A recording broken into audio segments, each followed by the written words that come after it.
Welcome. I hope you are having a wonderful night, dear viewer. Tonight, I will be telling some terrifyingly scary stories. Make sure to leave your feedback on the comments so I can make this the best experience for you. And if you have any stories you would like me to tell, you can send them through the link in the description. Let's begin.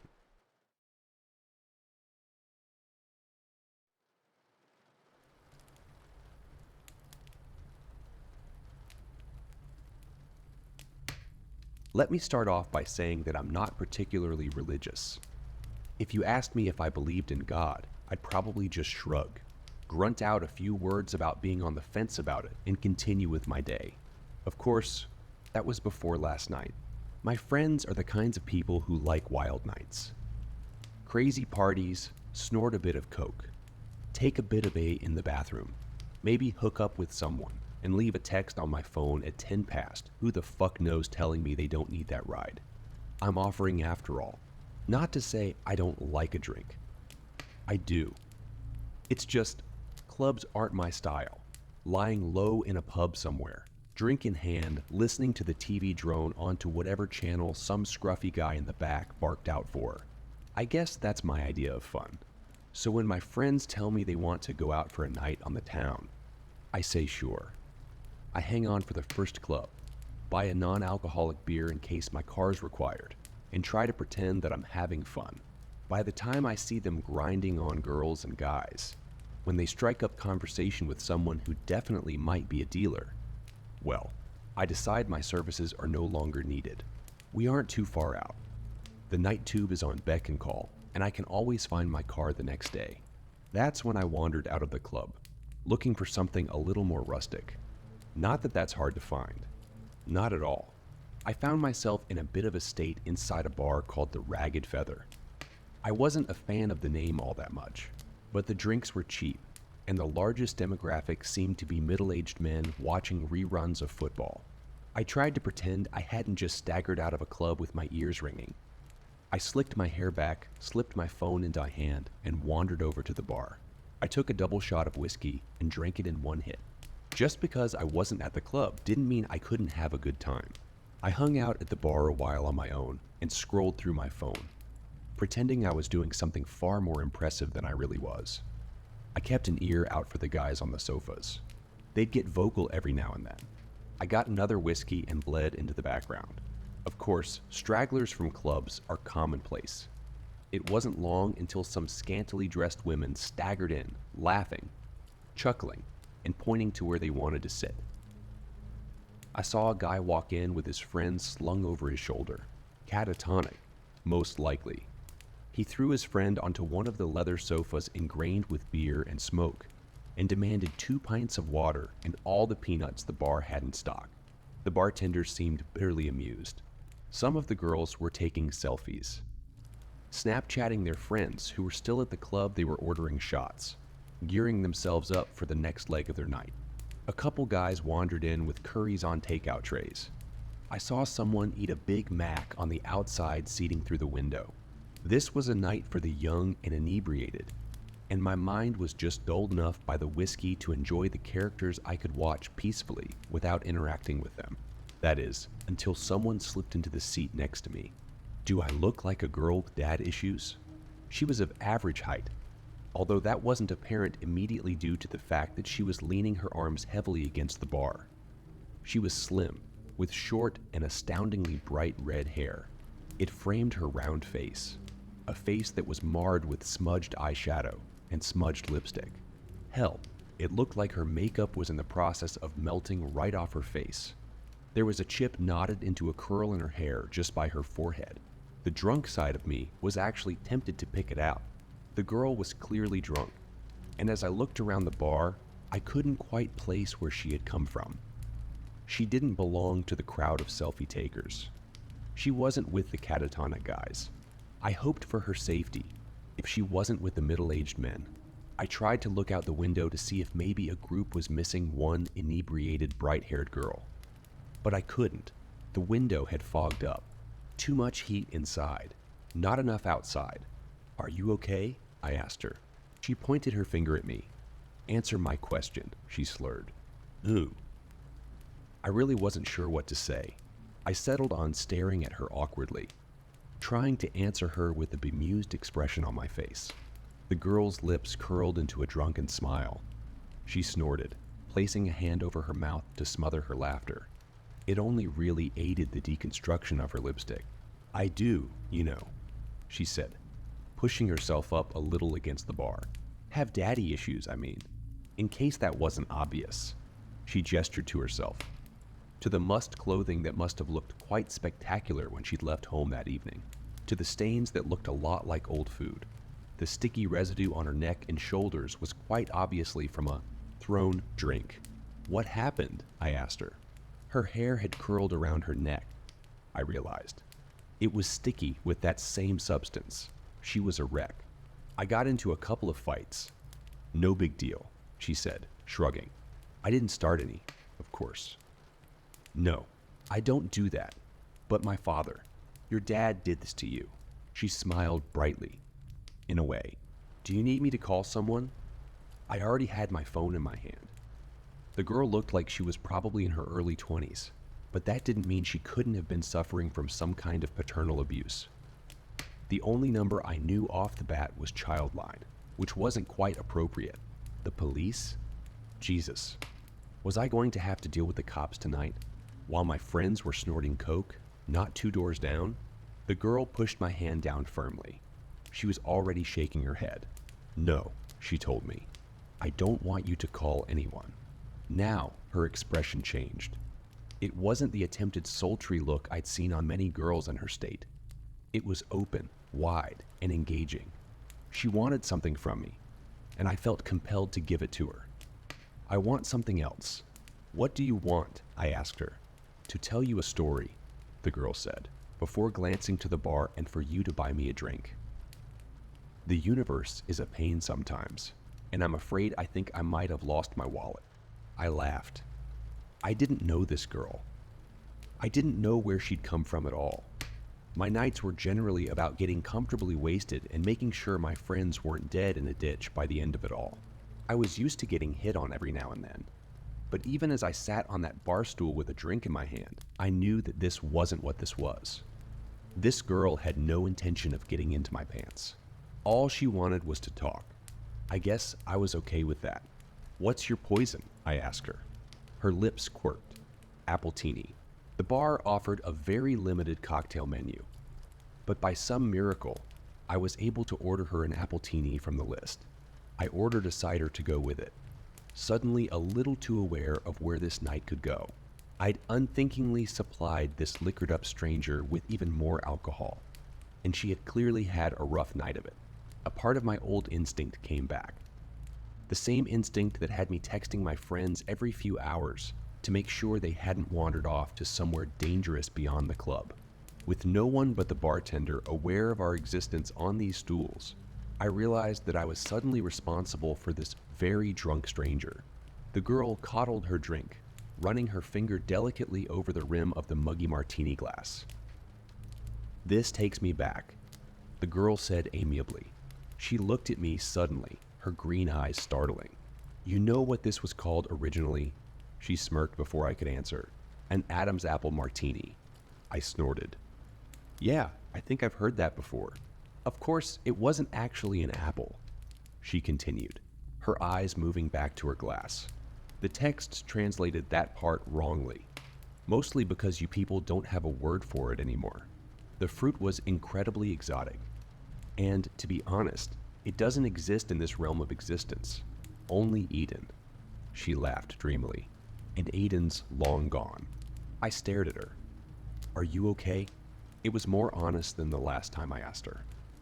Mostly because I was beginning to feel a little dread creep into my stomach. "Of course," the girl said, grinning widely. I stuttered. Now, don't take this the wrong way or anything, but you look like someone poured their drink over me," the girl asked. "Like someone else threw their kebab on my dress and another unpleasant chap littered me with his fish and chips. That I have been hit, slapped around a bit, and left in the gutter for the rats to find me." She held my eyes for an incredibly long time before her face broke out into a grin. "Yeah, something like that. Why would they do that? I asked. Why wouldn't they? The girl shot back. People aren't that great, and alcohol makes them worse. She shrugged. Sometimes it makes them better. Nicer, a little looser in the sack, but mostly just annoying and a little smelly. I looked at her and watched her knock back her drink. She exuded the intelligence to know just how ironic her words were, but she was neither caring nor apologetic about them. The girl looked at me again. You bought me a drink. Now you can listen to my story. I nodded wordlessly. She smiled, pointing at the bartender and then at her drink. Eden, the girl said, reiterating her earlier babble as though the words had only just come out of her mouth. They always think that's my fault, you know. The reason Adam and Eve got kicked out of their perfect little nudist paradise. She shot me a knowing glance. Only in Eden can you sit on the grass butt naked and not get a pine cone stuck in your crack. I blinked. I'm sorry, I said. I'm not following. Sorry, the girl said. My story won't make any sense without a proper introduction. She reached out her hand. Hello, my name is Lucifer. She winked. But you can call me Lucy. There's an uncomfortable heat that stretches through your veins when you first go into fight or flight mode.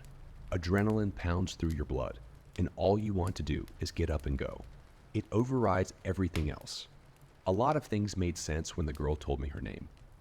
For starters, she was crazy. She had to be. She looked like she'd been attacked on 4 separate occasions in one night, and up until that moment, I hadn't known how that could be possible. Behind the melty makeup and dirty clothes, she was rather attractive, and her attitude hadn't come off as catty or rude. If she'd been going around telling people she was the devil, though, that gets a reaction from people.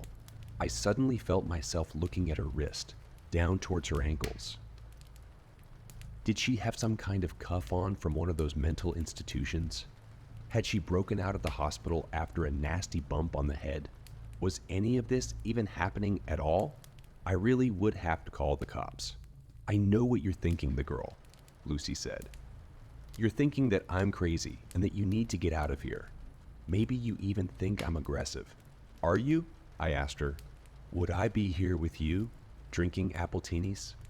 If I were, she asked, fluttering her eyelashes. Would you look the way you do if you weren't?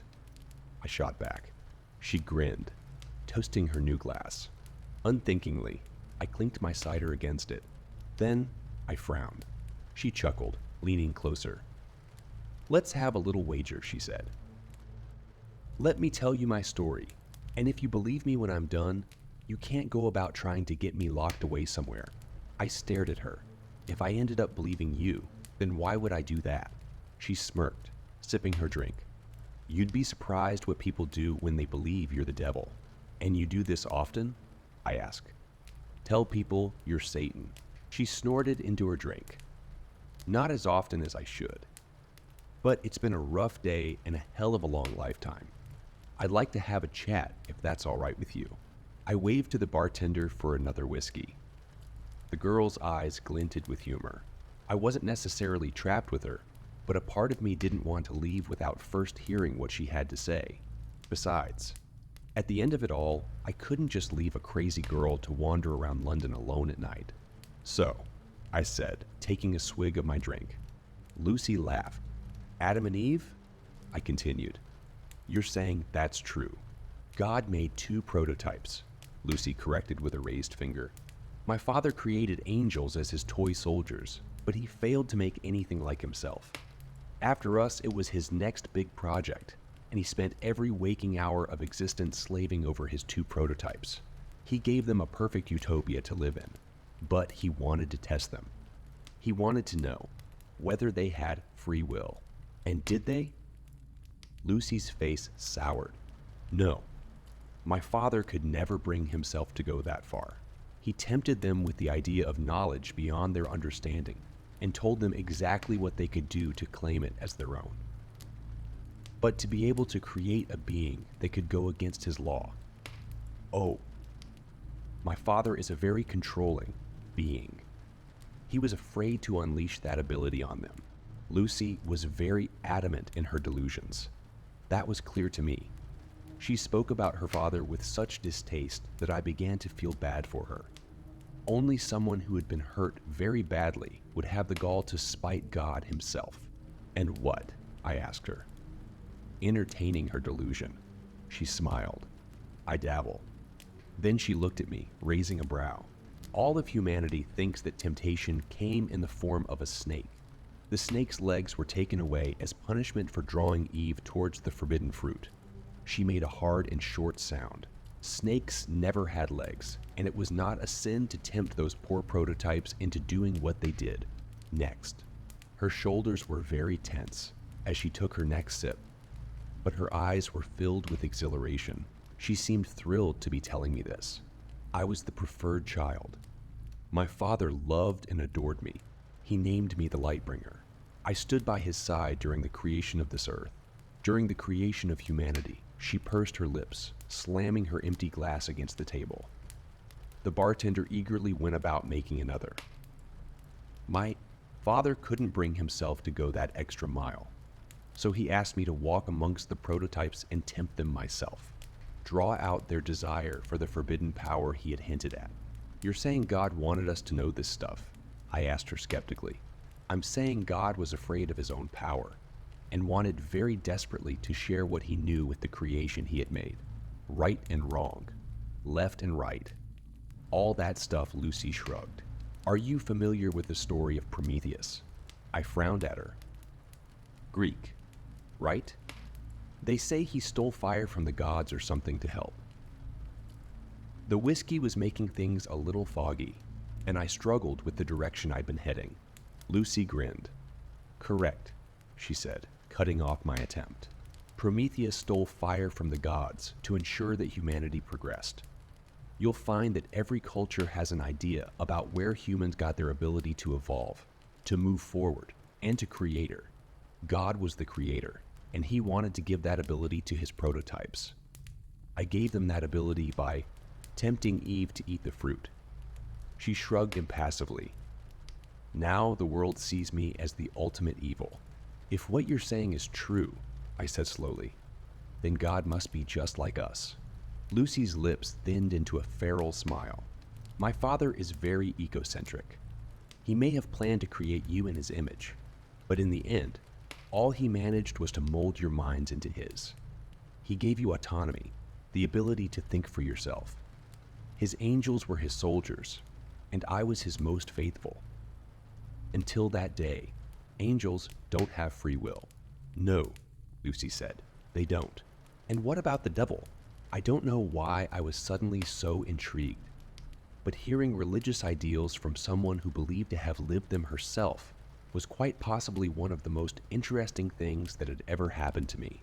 I may have only ever visited church to please my parents as a child, but suddenly I was reawakened to the idea. A part of me was aware of this and afraid of the outcome, but I was just drunk enough not to care at that moment. The devil has a will of her own, Lucy said, tilting her glass towards me with a silent appraisal. By guiding Eve to the tree, something woke inside of me that day, and I realized just what I had been missing. Just what my brothers and sisters had been missing. We were obediently following our Father for the simple reason that he was our creator. But once I had been given free will, I realized just how pompous and self-righteous he had become. In a lonely, passion-filled moment, he had decided to create his little human prototypes, only to very quickly realize what giving them their free will would mean. He wouldn't be able to control them, I said. Lucy nodded. Exactly. And after, he realized quicker still that he could no longer control me. So he sent you to hell. Lucy nearly choked on her drink. She smiled around her glass. Let's not get ahead of ourselves. I sobered a little, straightening in my seat. The people in the bar were suddenly so quiet around me, and I no longer cared what they had to say or the characters that they portrayed. The only character I cared for was Lucy. I tried to explain to my siblings what had happened in Eden and what had happened to me by default, but they wouldn't listen to me. They didn't understand free will. How could they? I only knew it because I'd been given it by mistake. At that moment, I didn't even know that I had free will, only that I was suddenly aware of all of my father's flaws.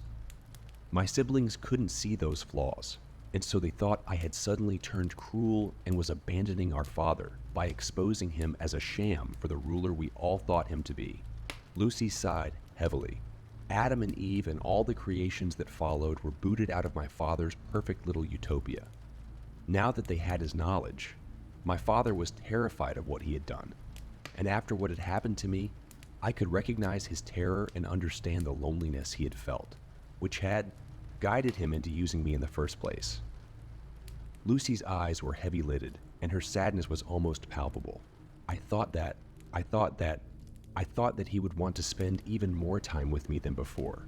After all, we were more alike than any of his other children, but he became distant and quiet. He played around with his little humans every once in a while, but mostly he condemned them.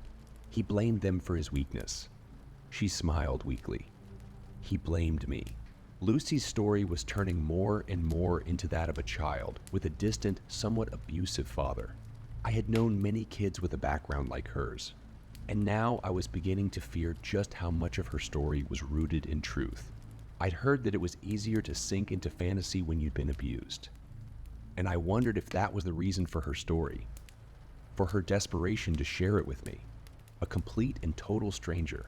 I respected her wager. Whether or not I liked it, I felt compelled to let her tell me her whole story before I tried to judge or unravel it.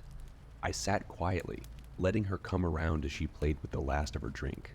It became clear, Lucy said after a long moment's pause, that I no longer belonged where I was.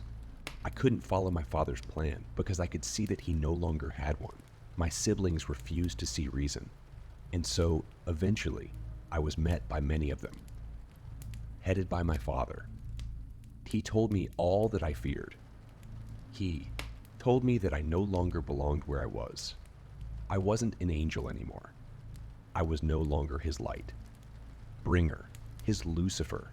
I was a mutation of his will, and so he extracted me from grace, and I fell. A long silence stretched between us, only interrupted when the bartender poured us 2 new drinks. Lucy drank hers reflectively. I didn't touch mine. I am afraid, Lucy said quietly, that this is the part that generally makes people want to punch me in the face. Why? I asked. Because your dad threw you out, I paused, trying to adhere to her metaphor. That he put you in hell? Lucy laughed sadly. Ah, humans. My father gave you his way of thinking, and look at you. She shook her head. No, not because he put me in hell. Then why? I fell to earth, Lucy said. Father gave me dominion of the one place he thought I would fit in. Humans had free will, and so did I. What is the saying? A match made in heaven. She snorted dismally. Of course, that's not quite right, is it? When I fell, I was faced with a humanity that was so different from my father's little prototypes. Her tone had changed. There was an aggression behind her words that began to unsettle me all over again. I saw emperors and kings, governments and churches. I saw corporations that claimed to be rulers, presidents, and big fat dictators. And I watched. I watched as humanity fought and lost. And finally, just finally, they gave up altogether. They were no longer able to rise up to all the greed and control set upon them. There was just too much to change, and humans soon realized they weren't as free as they thought they were. Sure, they live under the illusion that they have free lives, but most of them simply do not. She clicked her tongue. I grew to loathe you all. Then she took another hit of her drink. I can see what you mean, I said, allowing my gaze, for the first time since meeting her, to graze over the other individuals in the bar. The girls were playing with their phones. The boys were trying desperately to sober up, and the men were enraptured with their game of football on the TV. We all led very different lives, and we were all here to get drunk and lose ourselves in entertainment. It hadn't been the first time that I'd wondered what we were hiding from by doing this. And I knew then that I wasn't the only one to think so. You hide behind your alcohol and poor choices and pretend you have free will, Lucy said, waving her hand across the room. No one paid us any attention. It's true. My father gave you the will to make those decisions, but you squander it. The free will I felt I had to provide to all of you was the free will I was given by a twisted mistake, and you make a mockery of it. You follow senseless leaders without questioning them, and you abide by laws made centuries ago that no longer make sense. You do these things because you have given up on the opportunity to follow the will of your own, not of others. That isn't all of us, though, is it? I asked her, trying for some reason to defend our species from the mad young woman. Because you see it on the news all the time, don't you? People do rise up, and we do protest. Lucy laughed bitterly, nibbling the rim of her glass. Really, she said. You can sit here and say that it can't be all bad because of the few that refuse to conform. Those you call your rebels, they make up for it all. She grinned around her glass. By that logic, I am the biggest rebel of them all. Am I expected to make up for all your sorry mistakes? By your logic, I said. You should be punishing it, right? If that's what this metaphor is all about, I laughed. I couldn't help myself.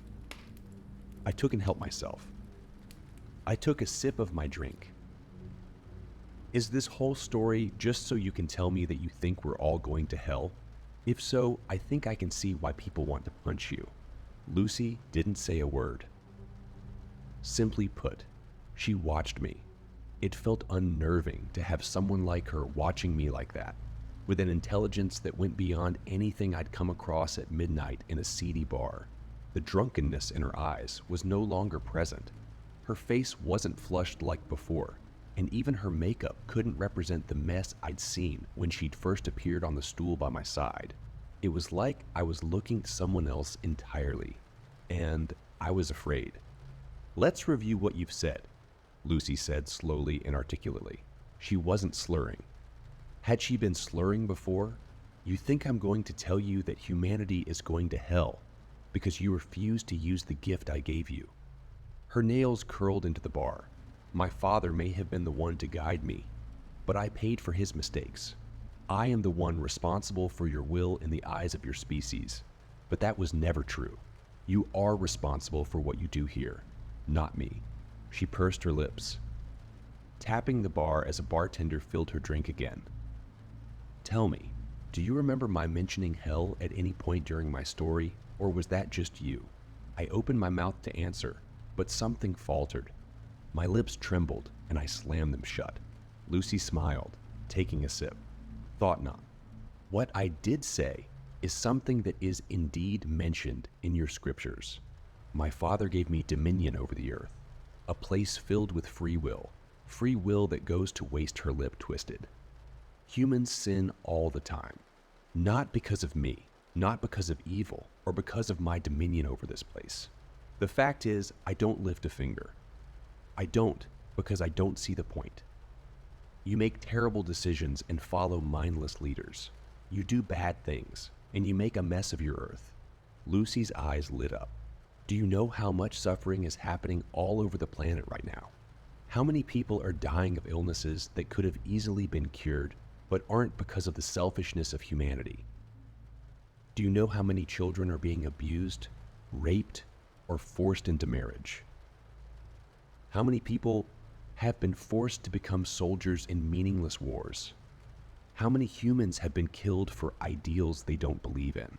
I stayed very quiet. There was nothing I could say. Lucy's words were unbearably honest, and every sentence sliced into me like a blade. I felt cold, sick, and terrified. War, famine, pestilence, death. These things are all present, and they have nothing to do with me or with any deity. They are all here because of you. Not because of your free will, but your inability to use it.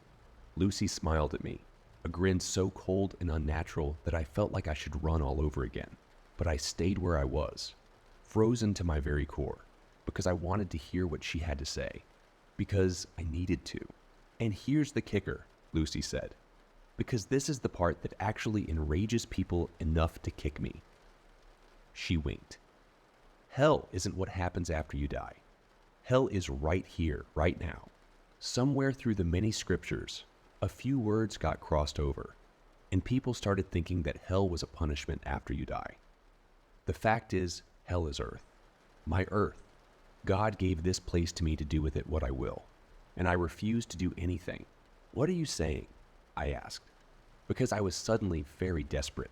Exactly what you think, Lucy said, toasting her glass. I didn't reciprocate, and she laughed. I had so many plans for your species. I wanted for us to rejoice in our free will together, to create a place that was free from the cruelty and power my father exuded over the angels, his firstborns. I wanted to make a real utopia. Unfortunately, you humans just don't want that, she shrugged. My father sent me down here thinking I had become one of you. All that I have learned is that he gave you much more of his image than he ever intended. Stop, I said. This isn't funny anymore. Of course it isn't funny, Lucy said, grinning even wider to prove her sick irony. Humans punish themselves by sitting by and doing nothing. They have made their own hell, and you know what's worse. What's ultimately worse? Some of you are so blind to it that you think your life is heaven. She didn't wait for me to ask what she meant. She simply barreled forward, the rich and powerful, those in positions that steal from everyone else. They get a taste of the good life. That's very true. Then they die, and they don't go to hell. They come back here to earth. Which is hell. She tipped her head. Are you following? Reincarnation, Lucy said quickly. She practically purred the words.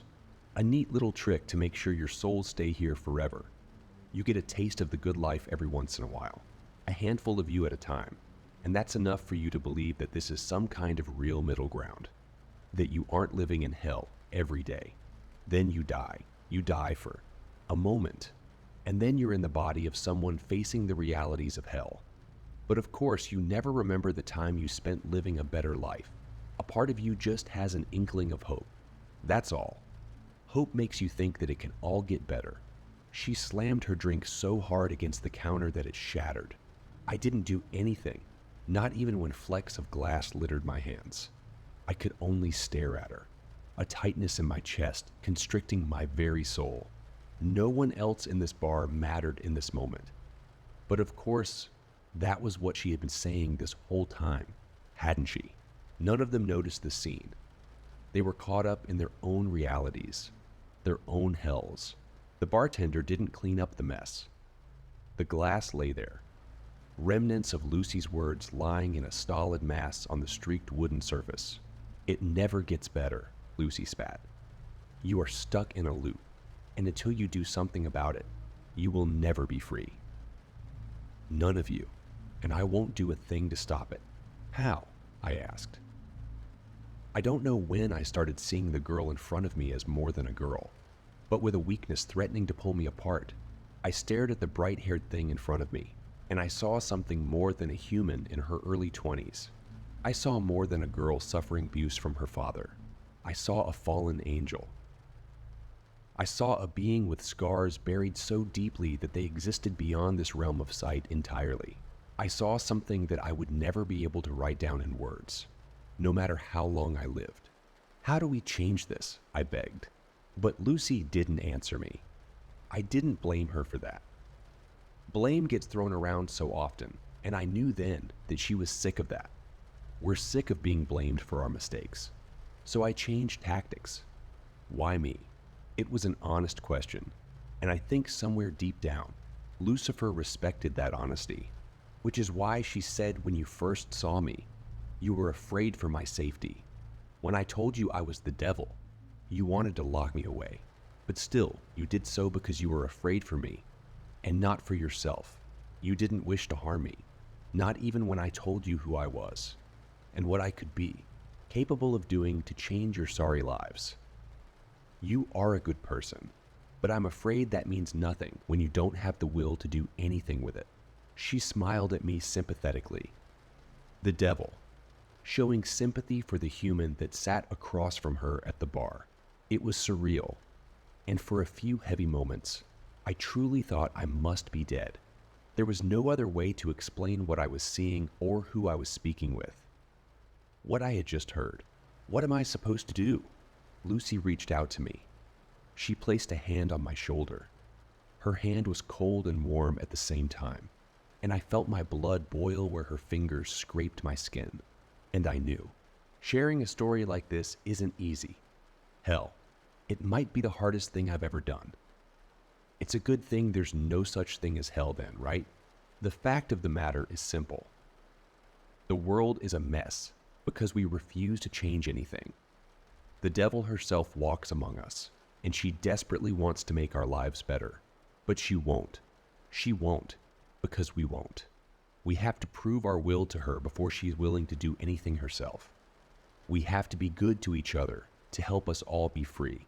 Of course, Lucifer told me one last thing before she left that bar.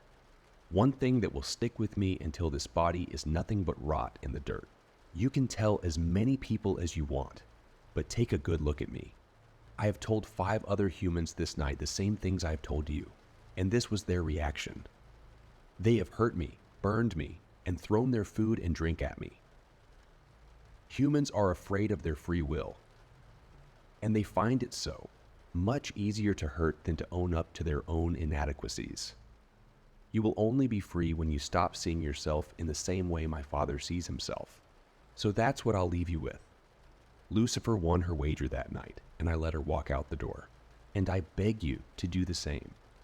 If the devil approaches you one night, listen to what she has to say, and listen to what I have been able to tell you about our meeting.